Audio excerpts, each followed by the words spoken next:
Okay. And the guy that I'm going to bring up as a potential option, and I think 16 would be a little high. So I think the only way we could get him at 16 is if there's a run before us and we basically panic and say, oh, okay, well, we need to get this. Or if we are able to trade back into the 20s, I still think he'd be there. And honestly, I would love it if he's there in the second round. That would even make me even more happy if this guy is our second round pick. And that's Emmanuel Forbes, the cornerback from Mississippi State. Okay. So the good about him, let's go over that first. He ran a 4.35 40. So he's blazing fast. Okay. He's 6'1". Will. I like my tall corners. Okay. Yep.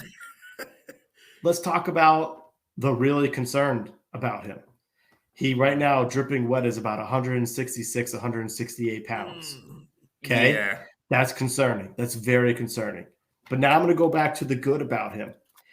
In last year, he had 6 interceptions and 11 passes defensed, which we talked about this last week. He puts his hands on the ball.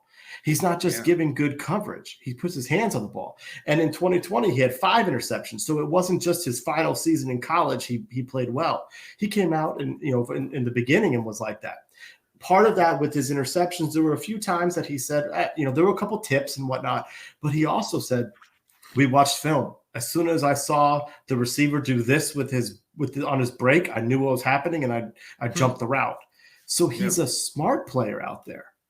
And I'm going to give Fred Smoot some a shout out to him. Fred Smoot said, the Washington franchise has done pretty good when they've drafted Mississippi State Bulldog defensive players. He said, between myself and Montez, he said, we haven't let you down. So what makes you think the third one will?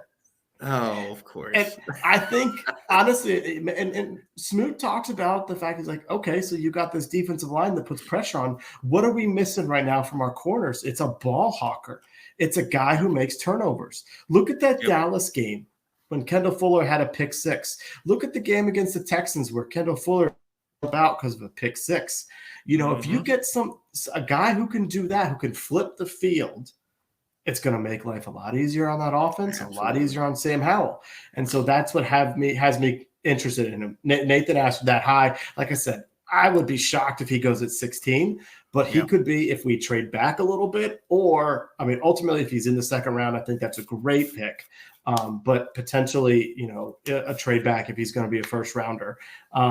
And the other guy would be, Cam Smith, South Carolina, Westwood High School, right there, right across the street from me, just because he's his own corner as well. But I'm starting to fall for Forbes a little bit here. Yeah. Oh yeah. I know you liked, I sent you a bunch of my mock drafts. I definitely gave you your Forbes on here, had a soft spot for him and kept coming up. I was like, Will would love this guy.